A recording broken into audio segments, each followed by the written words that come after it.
nosso Daí Explica de hoje.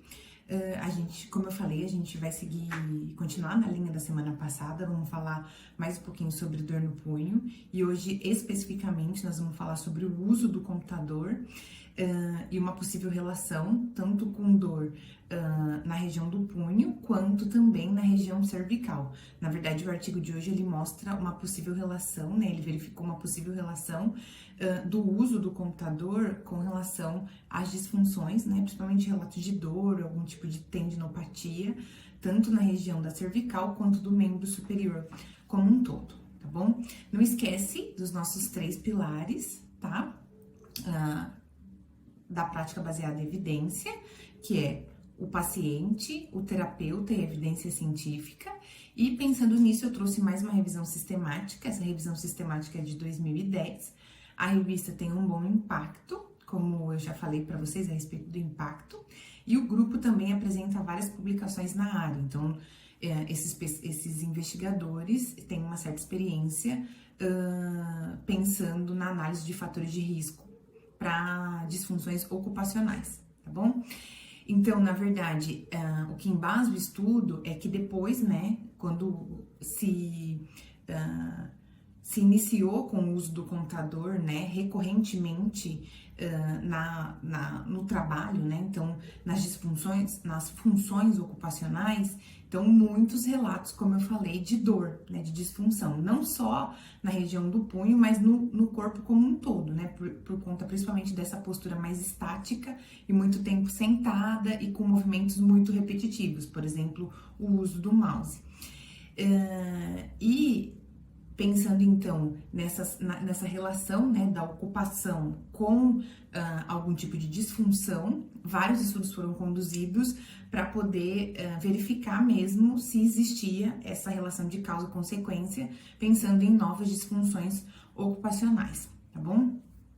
Então, como eu falei, o artigo ele vai olhar para o uso do computador e disfunções da cervical e do membro superior como um todo, mas ele não inclui a síndrome do túnel do carpo que a gente falou a semana passada. Então, existem revisões que são específicas para a síndrome do túnel do carpo, como eu mostrei na semana passada.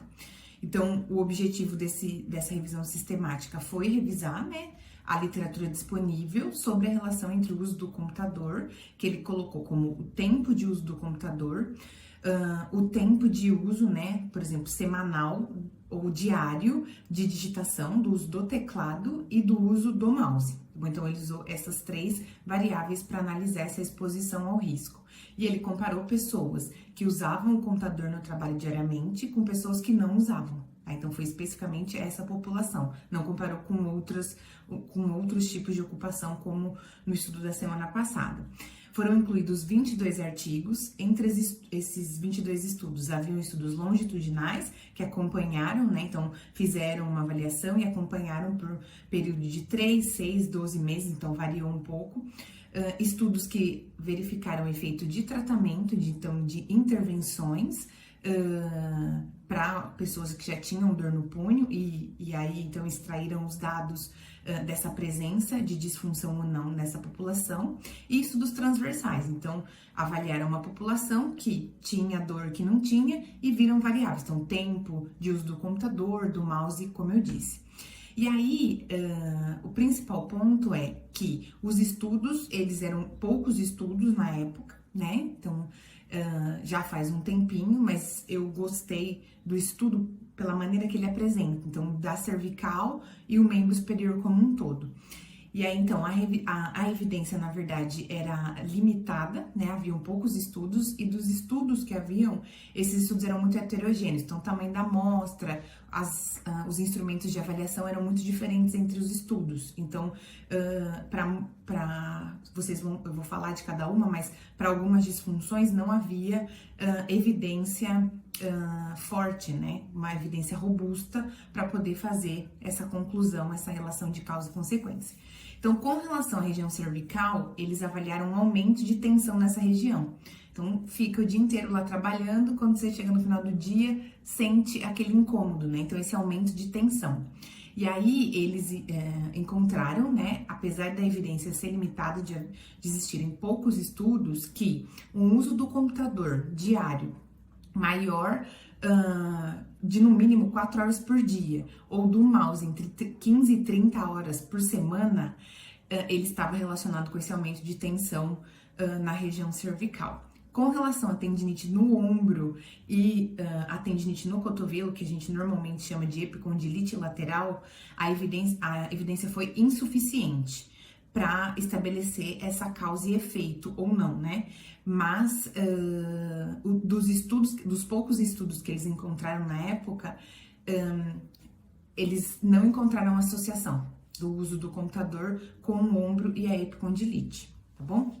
Com relação à tendinite do punho e da mão, então eles viram que especificamente dor na região do antebraço apresentou uma relação com o uso do mouse de pelo menos 30 horas por semana, e para tendinite, né? Então, não a síndrome do carpo, a tendinite do punho, né, e da mão, mas normalmente na região do punho, ela esteve relacionada com o uso de pelo menos maior do que 5,6 horas por semana, o uso do mouse maior que 5 horas por semana e o uso do teclado maior que 1 hora por dia, tá bom? Então, você que tem trabalhado muito no computador, sim, é um fator de risco o uso do computador para desenvolver principalmente essas tendinites, né? As tendinopatias que a gente chama de punho, porque os 3 fatores que eles usaram para análise estiveram relacionados com a presença de dor ou não, tá bom?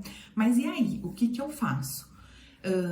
Então, existem 2 tipos de sugestões. Então, adaptar, porque às vezes o posicionamento que você está usando o mouse, ele pode estar incorreto, assim como sua postura como um todo o seu posto de trabalho, né? E aí, uma das sugestões, né, que se dá é por essa adaptação.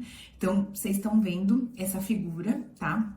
Que a gente chama de postura correta ao sentar na frente do computador. Então, tem vários pontos, né, que a gente deve levar em consideração. Então, a altura da tela, pensando no punho e na região do membro superior, então, como vocês estão vendo. Então, ter uma cadeira com apoio para o antebraço, né, que o mouse e o teclado, eles estejam próximos um do outro, né, que a sua mão, ela não esteja muito elevada na mesa, né, para o seu punho ele não ficar, a sua mão, na verdade, não ficar num nível inferior ao seu antebraço, assim como a mesa não pode estar muito alta em relação ao braço da cadeira, porque senão você também aumenta esse ângulo. Então, a sua mão é como se ficasse mais na vertical e isso também pode prejudicar para o desenvolvimento de tendinopatias.